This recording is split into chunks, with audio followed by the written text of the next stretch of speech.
ndabasuje cyane abantu badukunda mudahwema kudushyigikira mu byo dukora byose. Sinzi ngo ndi buhere hehe, ariko mu by'ukuri icya mbere ni uko bamwe mu badukurikira batubwiye ko bakenera kutubona mu buryo butandukanye, ngo ndavuga wenda bitabaye mu ndirimbo gusa, ahubwo no kuba twaganira cyangwa se ibiganiro runaka, ariko nabwo kubera izindi mpamvu nyinshi cyane bikagenda bidakunda. Ariko uyu munsi hari impamvu itumye noneho nza hari impamvu itumye tuza. Yewe na Dorcas ndayibasobanurira. Kutangiye guseka. Nanjye ndabasuhuje, ntabwo nari nabasuhuje, ndabasuhuje nk'uko wari ubivuze. Akandi kantu nakongeramo, ahubwo badushinja no kutavuga. Kutavuga badushinja ko tutavuga, kandi ntabwo bazi kuvuga. njyewe ho byaranze. Ngiye kumenya ko Dorcas ajya avuga. Nta n'umuntu uvuga nkawe burya, nta muntu uvuga nkawe kabisa. Okay, so ejo bundi hagira gutya habe umunsi w'abagore. Ku munsi w'abagore ku itariki 8, sibyo? Ku itariki 8 niho ngiye guhera. Yego, ku itariki 8. Hari ama-event menshi yabaye. Hari ama-event menshi yabaye ugomba guheraho. Ubwo ngubwo habaye Saint Valentin.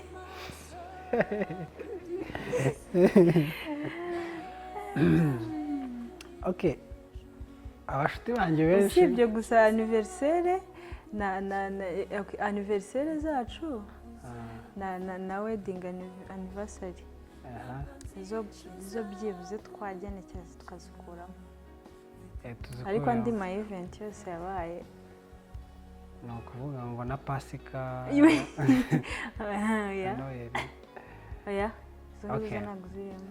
ndabanza ngiye mbisobanure ngewe. Icya mbere ndahera kuri Saint Valentin. Saint Valentin rero ni umunsi ngewe ntemera, sibyo? Umunsi impamvu ntawemera biri simple, ntabwo ari ibintu byo gutekerezaho cyane. Twebwe turi abarokore, tubyemera. Ntabwo tujya twizihiza iminsi y'abatagatifu. Mutagatifu Paul wari wizihiza umunsi we? None umunsi wa mutagatifu, ubundi abakatolike, njye nabaye muri katolike kugira ngo menye ko bitandukanye. Iyo ku cyumweru muri misa baravuga ngo ku wa mbere azaba ari umunsi wa mutagatifu runaka, ku wa kabiri umunsi wa mutagatifu runaka Petero, nuko bakabitondekanya byose, sibyo? Na Saint Valentin nawe aba ari umunsi wahariwe umutagatifu Valentin. None niba utizihiza abandi batagatifu, kubera icyo ujya kwizihiza uwa Saint Valentin? Njyewe rero ukuntu nabyumva, uretse kumvangira mbanze gusobanurire neza. Ikindi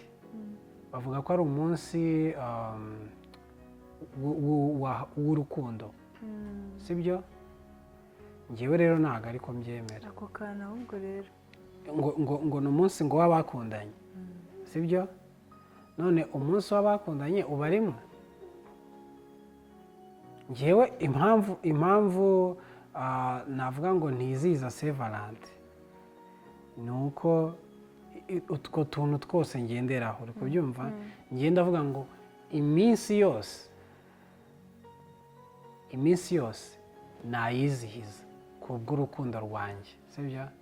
ntabwo ngukunda kuko ari kuri wa munsi ngukunda iminsi yose uri kubyumva neza noneho kuri Saint Valentin naragupositinze uri kubyumva nandikaho ngo ngukunda mu mabara yose abantu rero buriya ntabwo bashatse baravuze ngo ngo mbega umutoma kuko navuze ngo ngukunda mu mabara yose ariko icyo nari nshatse gusobanura ngo si mu mutuku n'umweru gusa cyangwa n'umukara uri kubyumva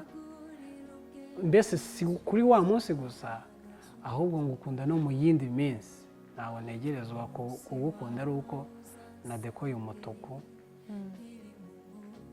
n'umweru cyangwa umutuku n'umukara sibyo ni uko nguko rero ngewe nabyumvaga niyo mpamvu nanjye mu kanya ndabizi uri bunserereza uvuge ngo navuze ngo ntabwo biri muri bibiliya sibyo ariko nyine nta nubwo biri muri bibiliya sibyo ntabwo birimo kubera izo mpamvu zose zituma ntajya nizihiza umunsi wa Saint Valentin mbere y'uko nsharenjinga ngewe nyine numvaga nyine ari umunsi nyine umuntu agomba kwizihiza kandi mwiza duhereye wenda kuri ibyo ngibyo wavugaga by'abatagatifu afite wowe wishakiraga indabyo umugore ni indabo uhereye kuri ibyo by'abatagatifu ngewe nta kintu mbizi barambabarira wenda n'abakatolike badukurikiranye ntabwo nigeze ncayo nta nubwo ntabwo mbisobanukiwe kwa rero kuba Valentin nyine ari umutagatifu akaba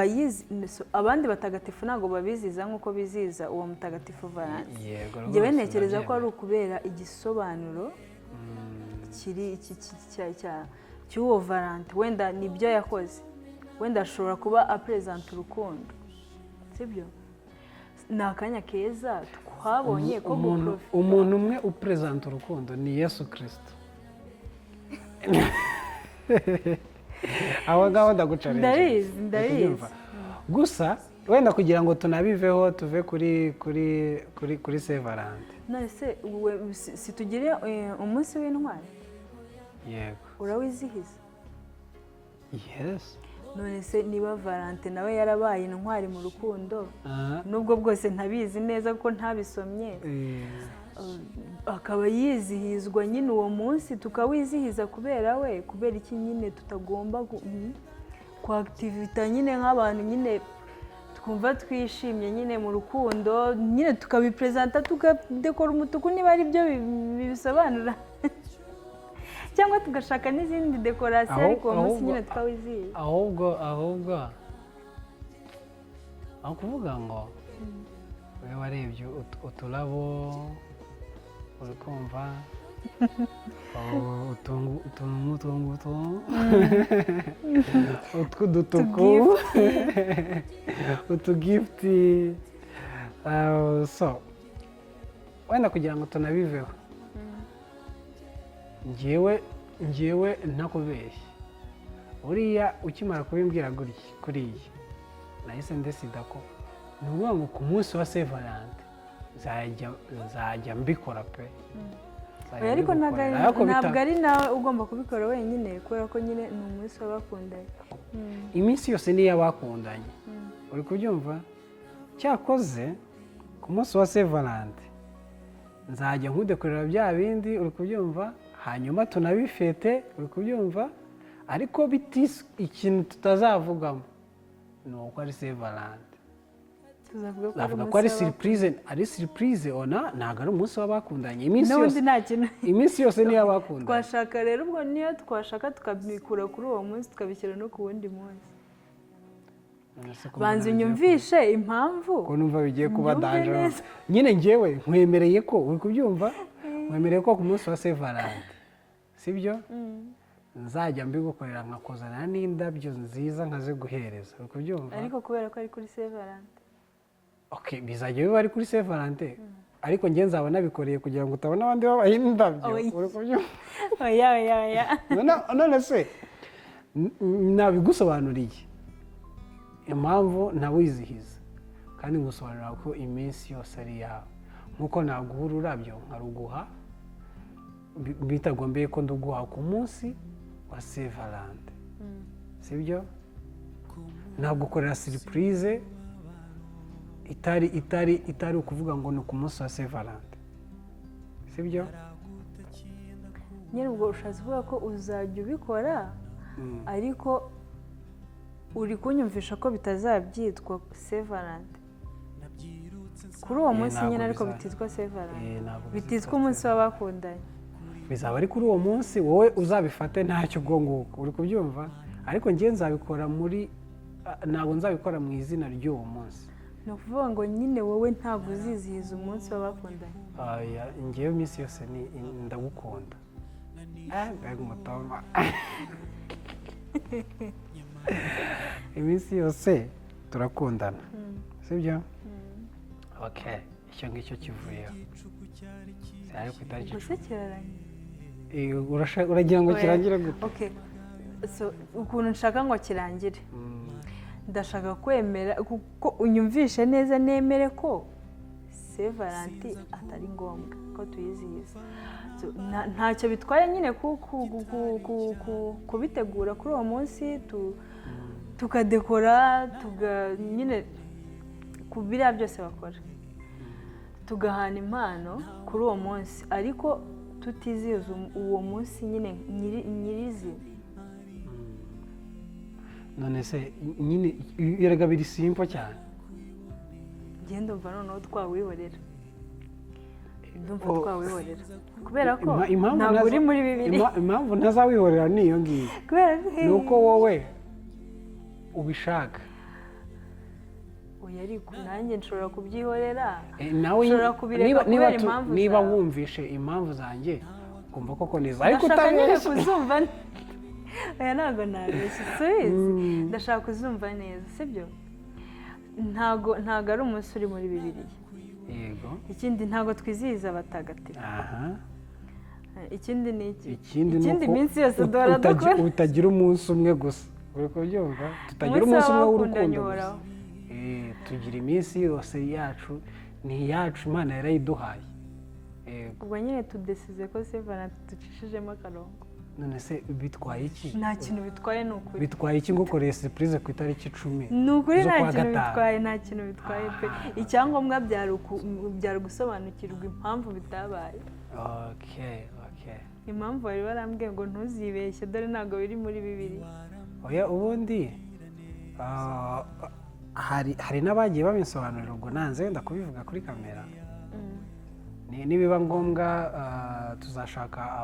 ababisobanukiwe cyane muri za teoloji cyangwa se abize amateka cyane ariko bigenda bigira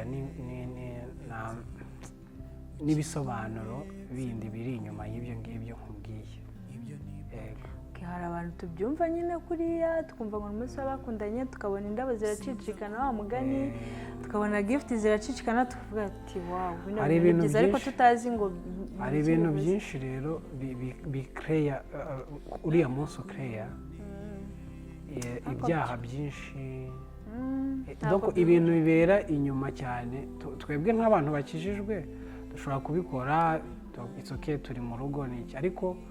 nk'abantu inyuma nyine y'abandi erega umuntu agenda anabibona haberayo ibintu iyo urebye no kuri social media uriya munsi wenda kuba cyangwa se na nyuma ho gatoya umaze kuba ukareba ibintu biba bihari uhita ubona ko hashobora kuba habamo ibyaha byinshi haberamo ibintu byinshi cyane haberamo ibintu byinshi ku bantu batari mariye ugasanga nyine bitwaje ngo ni umunsi w'abakundana bagakundana koko hari even na deception abantu bagashobora nko kwiyahura nigeze kubona akavidewo kuri Saint Valentin narasetse nenda nko kugagara urumva bari bicaye ahantu ntabwo ari we abantu nyine bari bicaye ahantu hasa nko muri kafe bari gusangira kumva nka kapo nyine nka babiri bicaye aha abandi babiri bicaye aha ariko ubona nyine batari muri gahunda imwe buri bamwe baje ukwabo umuntu umwe umutima umwe ahaguruka nk'ariya aturuka nk'ariya ari kuri telefone arahamagara ngo ngo bro ngo mbonye ngo girlfriend wawe hano ngo muri kafe bamusohokanye b'abakobwa bose atavuze ngo ninde bose barahagurutse bariruka bivuze ngo buri wese yari yaje yaciye inyuma mugenzi we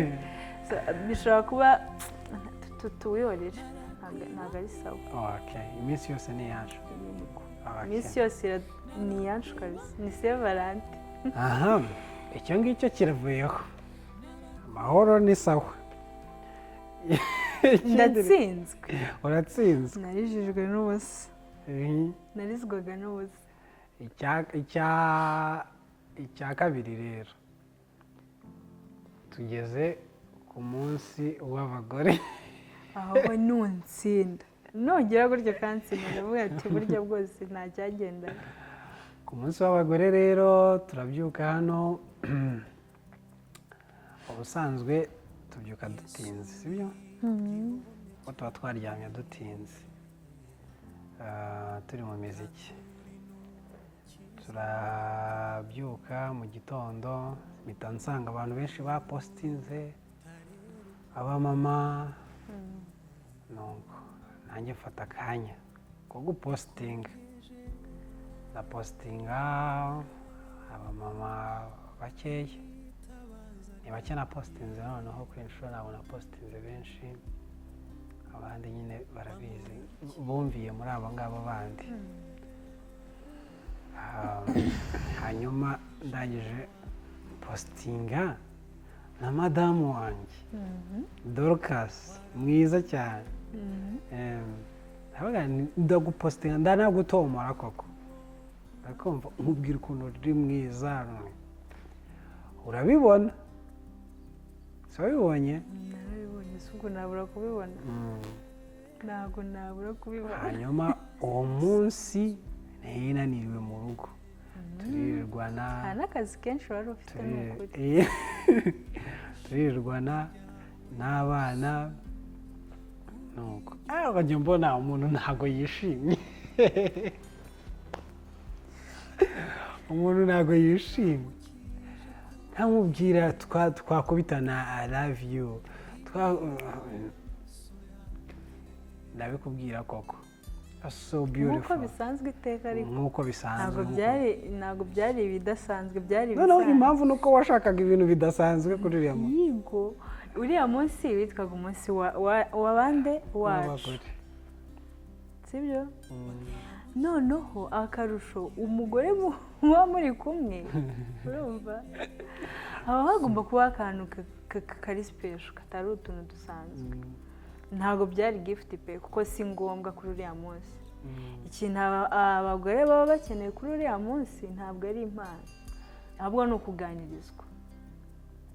kuko ni umunsi wabo twaraganiriye twarire mu ahangaha bisanzwe ngenda shaka akantu kadasanzwe nyine kabaye kagaragaza ko kuko wari umunsi w'abagore kumpositinga birasanzwe usanzwe ubikora no kumbwira bya bindi byose wambwiye byari bisanzwe nashakaga nyine akantu kadasanzwe nyine ku munsi w'abamama bambwira ati urabizi neza ko uyu munsi ari w'abamama uzi ko hashize iminsi ibiri ku munsi wa kabiri wakurikiye umunsi w'abagore ababwiye ngo buriya se ngo kwirirwa ngo ukinana n'abana bawe ibyo wambwiye ngo kwirirwa ngo ukine n'abana ngo bivuze se ngo ko wanyifurije umunsi w'abagore none se sibyo urumva nanjyewe naranarindiriye ndarindira umunsi wa mbere ndindira umunsi wa kabiri ndavuga ati buriya azabikora ejo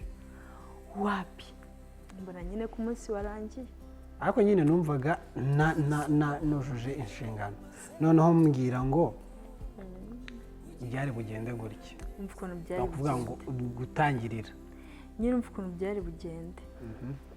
ntabwo ndi buguhe details nkubwire ngo wari gukora iki n'iki ukora iki n'iki ukongera ugakora iki n'iki ukongera ugakora iki n'iki oya kubera ko ntabwo ngutekereje kandi wowe hari wabitekereza umunsi w'abagore ntabwo uri muri bibiri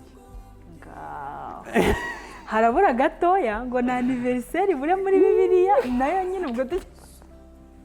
tujya twirirwa turebana gutya nurangiza nikubwira ngo uzwe yari anniversaire tuzajya dufeta pasika anniversaire nta nubwo iri muri bibiliya no gufeta pasika na noheli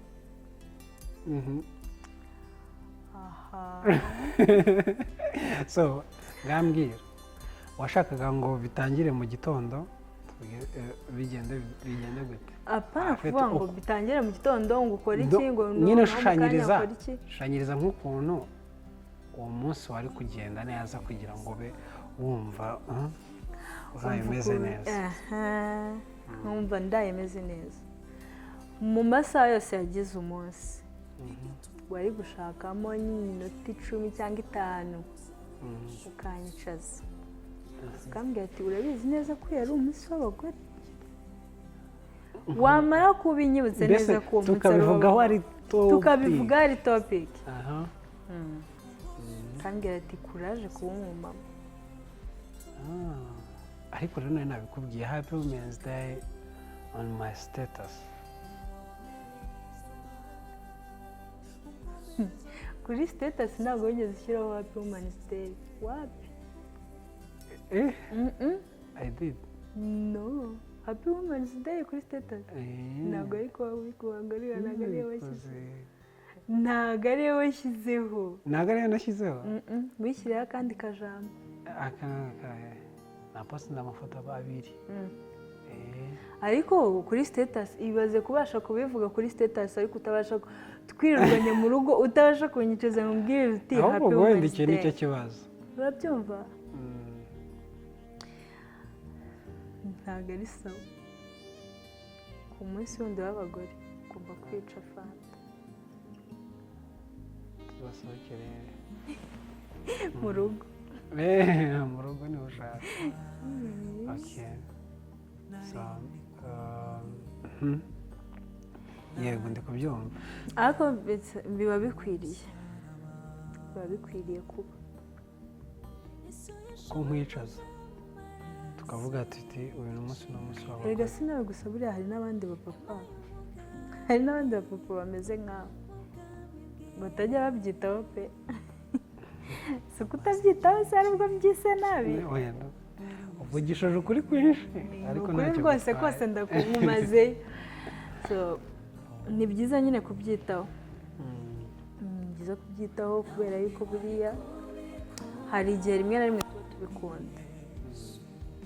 erega buriya hari n'impamvu umuntu washyizeho uyu munsi yicara akawutekereza akabona ni ngombwa akanawushyiraho abantu twese tukawemera tukawizihiza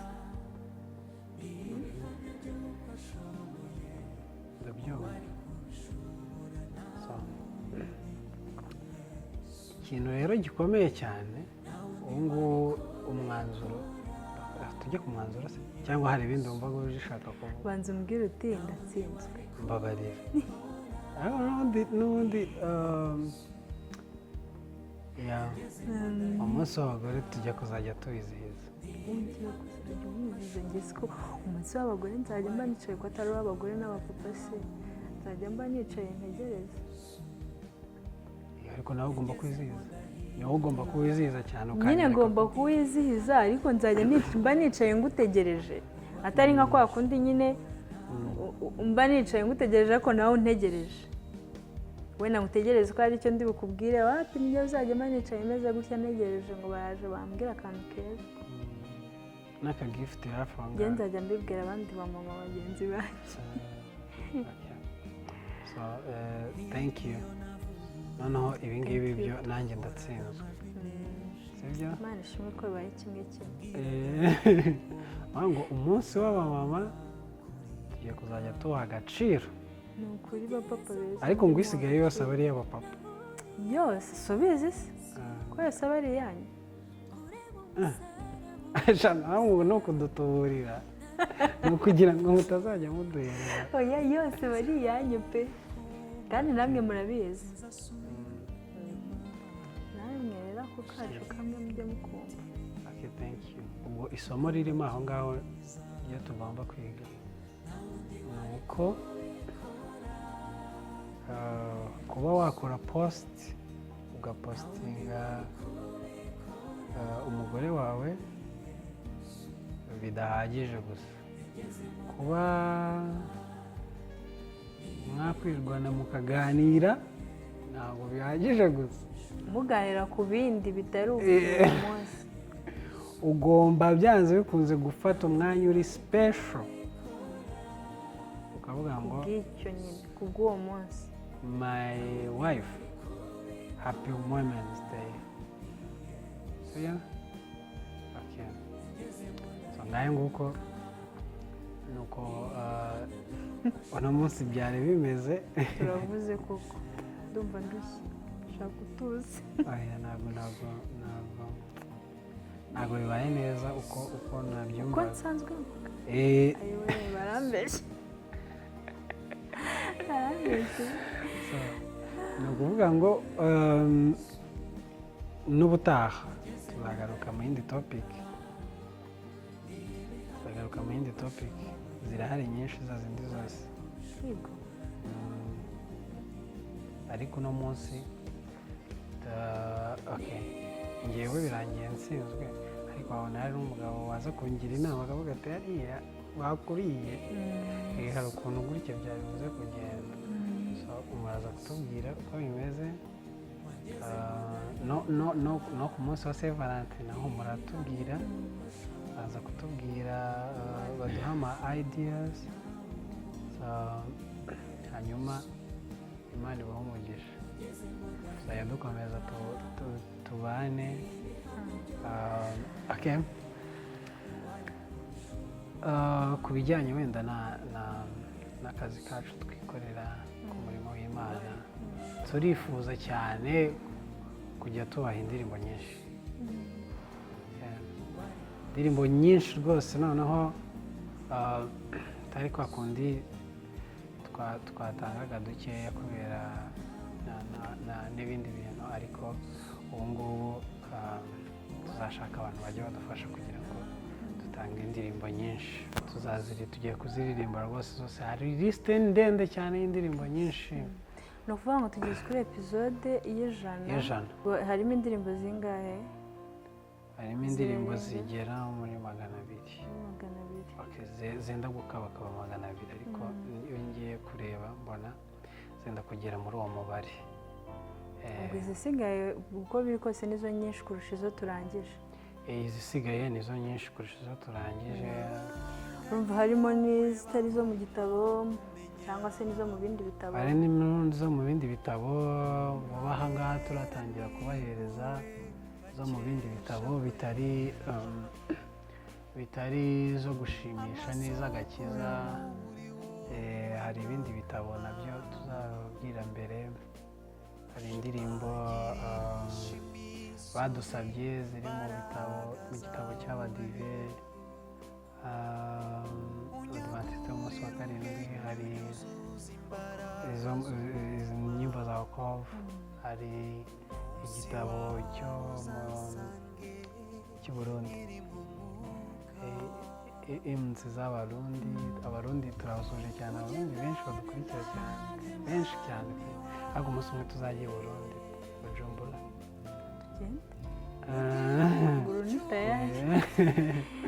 Tuzajyayo tujya gukora igisa no gukora umurimo w'Imana rwose ntawe tutajya. Tuzajya tujya gukora igitaramo kizaba kiryoshye kweri. Hanyuma siho gusa n'ahandi henshi cyane,